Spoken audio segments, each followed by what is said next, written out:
ഒന്നും സംഭവിക്കാത്തതുപോലെ അവൾ അവളുടെ മുറിയിലേക്ക് പോയി വിളക്കണച്ചുറങ്ങാൻ കിടന്നു. എന്നാൽ അവൾ ഉറങ്ങിയില്ല. ഒരു വാതിലിന്റെ വിടവിലൂടെ മുറ്റത്തേക്ക് നോക്കിക്കിടന്നു.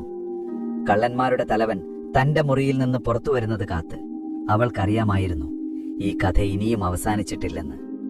യഥാർത്ഥ ശത്രു ഇനിയും ജീവനോടെയുണ്ട്. അവന്റെ പ്രതീകാരത്തിനായി അവൾ കാത്തിരുന്നു. അടുത്ത ദിവസം പുലർച്ചെ ആ നഗരം അതിന്റെ പതിവ് ദിനചര്യയെ വിളിച്ചു തുടങ്ങി. എന്നാൽ ആ രാത്രി ബാക്കി വെച്ച തലച്ചോറുകളും എരിഞ്ഞ ഭയങ്ങളും അവിടെ തങ്ങി നിന്നിരുന്നു. കോവര് കഴുതകളുടെ കിതപ്പ്, അകലെ വിട്ടുപോയ വിടവാങ്ങലുകൾ, നിശബ്ദതയിൽ പതുക്കെ ചലിക്കുന്ന എണ്ണക്കുടങ്ങൾ, ഒരൊറ്റ പെൺകുട്ടി, ഒറ്റ ഗൃഹം, വമ്പൻ തന്ത്രത്തിൽ ഒരു ഗൂഢരാത്രി തണുത്തുറഞ്ഞിരുന്നു. മോർജിയാനയുടെ ചേതനയും ജാഗ്രതയുമാണ് ആ കുടുംബത്തെ രക്ഷിച്ചതെന്ന് ഇപ്പോൾ എല്ലാവർക്കും മനസ്സിലായിരുന്നു. ആലിബാബയും കുടുംബവും ചെറുതായി വീണ്ടും ഒരു ശാന്ത ജീവിതത്തിലേക്ക് കടന്നു പോകുന്നത് പോലെ. എന്നാൽ ഖാസിമിന്റെ ആപത്തും താമസിച്ചു വന്നതും കള്ളന്മാരുടെ മരണവും സിറ്റീസ് ഗോസിപ്പ്, വിസ്പറിംഗ് വിൻസ് എല്ലാം അവരുടെ മനസ്സിൽ ഗൂഢമായി പതിഞ്ഞിരുന്നു. രാത്രിയുടെ യാമങ്ങൾ കടന്നുപോയി.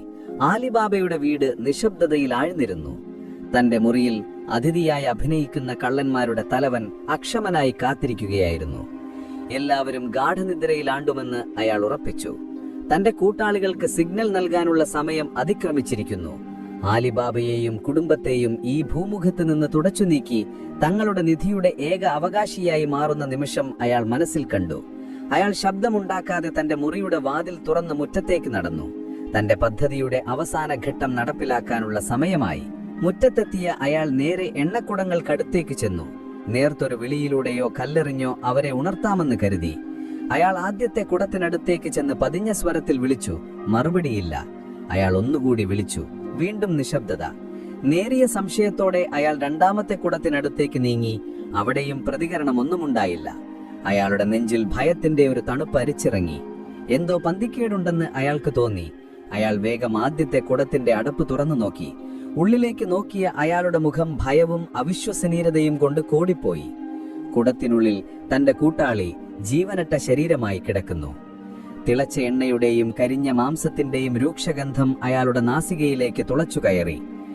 പരിഭ്രാന്തനായ അയാൾ അടുത്ത കുടം തുറന്നു നോക്കി. അതേ കാഴ്ച. അടുത്തത്, അതിനടുത്തത്. ഓരോ കുടം തുറക്കുമ്പോഴും ഒരേ ദാരുണമായ കാഴ്ച അയാളെ വരവേറ്റു. തന്റെ വിശ്വസ്തരായ ക്രൂരരായ 38 കൂട്ടാളികളും ഇപ്പോൾ ജീവനറ്റവരും മാംസപിണ്ഡങ്ങളായി എണ്ണക്കുടങ്ങളിൽ വെന്തടിഞ്ഞിരിക്കുന്നു. ആരോ അതിവിദഗ്ധമായി ശബ്ദരഹിതമായി തന്റെ മുഴുവൻ സൈന്യത്തെയും ഇല്ലാതാക്കിയിരിക്കുന്നു. ആ നിമിഷം താൻ ഒരു കെണിയിൽ അകപ്പെട്ടിരിക്കുന്നുവെന്ന് അയാൾ തിരിച്ചറിഞ്ഞു. ഈ വീട്ടിൽ, ഈ രാത്രിയിൽ തനിക്കെതിരെ നിൽക്കുന്നത് ഒരു സാധാരണ കുടുംബമല്ല, മറിച്ച് അതിബുദ്ധിമാനായ ഒരു ശത്രുവാണ്. അയാളുടെ മനസ്സിൽ പ്രതികാരത്തിന്റെ തീ ആളിക്കത്തിയെങ്കിലും അതിനേക്കാൾ ഉപരി നിലനിൽപ്പിനായുള്ള ഭയം അയാളെ കീഴടക്കി. ഇവിടെ നിന്നാൽ തന്റെ വിധിയും ഇതുതന്നെ ആയിരിക്കുമെന്ന് അയാൾ ഉറപ്പിച്ചു. ഒരു നിമിഷം പോലും പാഴാക്കാതെ കള്ളന്മാരുടെ തലവൻ ആ വീട്ടിൽ നിന്ന് രക്ഷപ്പെടാൻ തീരുമാനിച്ചു. അയാൾ ശബ്ദമുണ്ടാക്കാതെ പൂന്തോട്ടത്തിന്റെ മതിലിനടുത്തേക്ക് ഓടി. മതിൽ ചാടിക്കടന്ന് രാത്രിയുടെ ഇരുട്ടിൽ അയാൾ അപ്രത്യക്ഷനായി. ഓടി മറയുമ്പോഴും അയാളുടെ മനസ്സിൽ ഒരേ ഒരു ചിന്തയായിരുന്നു പ്രതികാരം. ആരാണോ ഇത് ചെയ്തത് അവരെ കണ്ടെത്തി അതിക്രൂരമായി കൊന്നൊടുക്കുമെന്ന് അയാൾ ശപഥം ചെയ്തു. ഇതെല്ലാം തന്റെ മുറിയുടെ ജനൽപാളിയിലൂടെ മോർജിയാന കാണുന്നുണ്ടായിരുന്നു. തലവൻ രക്ഷപ്പെട്ടുവെന്ന് കണ്ടപ്പോൾ അവൾക്ക് നേരിയ നിരാശ തോന്നിയെങ്കിലും തൽക്കാലത്തേക്ക് ആപത്തൊഴിഞ്ഞു പോയതിൽ അവൾ ആശ്വസിച്ചു. അവസാനത്തെ കള്ളൻ ജീവനോടെ ഉണ്ടെന്ന സത്യം ഒരു വാൾമുന പോലെ അവളുടെ ചിന്തകളിൽ തൂങ്ങി നിന്നു. പക്ഷേ ആ രാത്രിയിൽ അവൾക്കൊന്നും ചെയ്യാനില്ലായിരുന്നു. അവൾ തിരികെ തന്റെ കിടക്കയിലേക്ക് പോയി ഒന്നും സംഭവിക്കാത്തതുപോലെ പ്രഭാതത്തിനായി കാത്തിരുന്നു.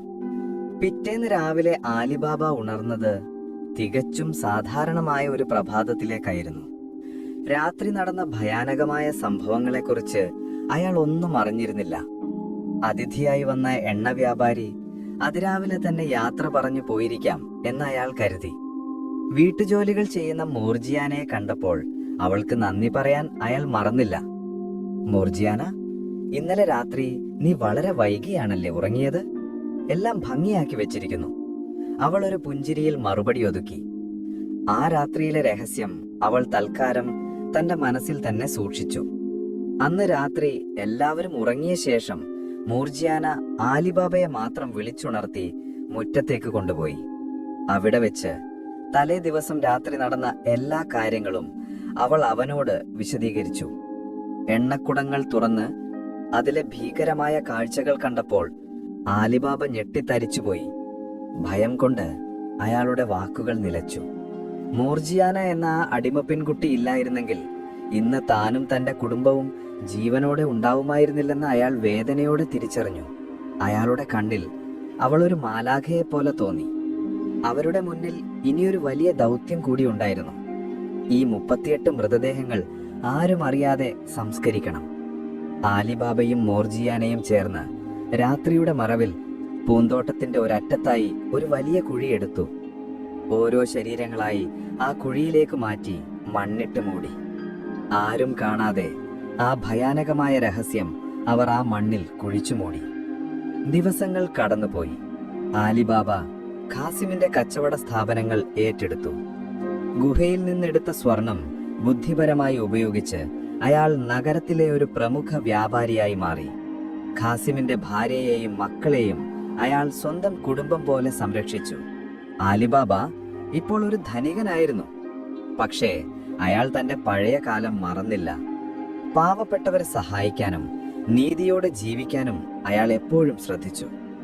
മോർജിയാനയോടുള്ള നന്ദിയും സ്നേഹവും കാരണം അയാൾ അവളെ അടിമത്തത്തിൽ നിന്നും മോചിപ്പിച്ചു.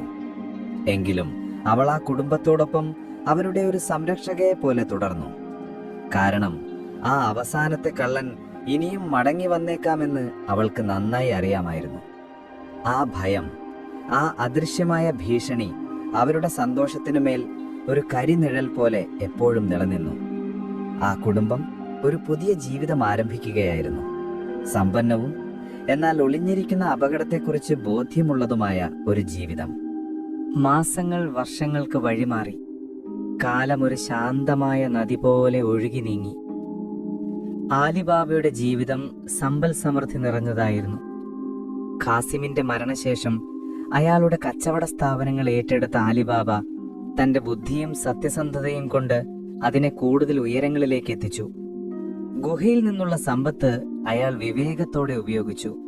ദരിദ്രരെ സഹായിക്കാനും നഗരത്തിന്റെ പുരോഗതിക്കായി സംഭാവനകൾ നൽകാനും അയാൾ മടിച്ചില്ല.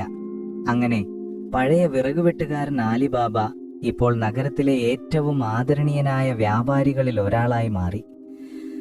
അയാളുടെ മകൻ ഇപ്പോൾ ഒരു യുവാവായിരിക്കുന്നു. കച്ചവട കാര്യങ്ങളിൽ അച്ഛനെ സഹായിക്കാൻ പ്രാപ്തനായ സുമുഖനും മര്യാദക്കാരനുമായ ഒരു ചെറുപ്പക്കാരൻ.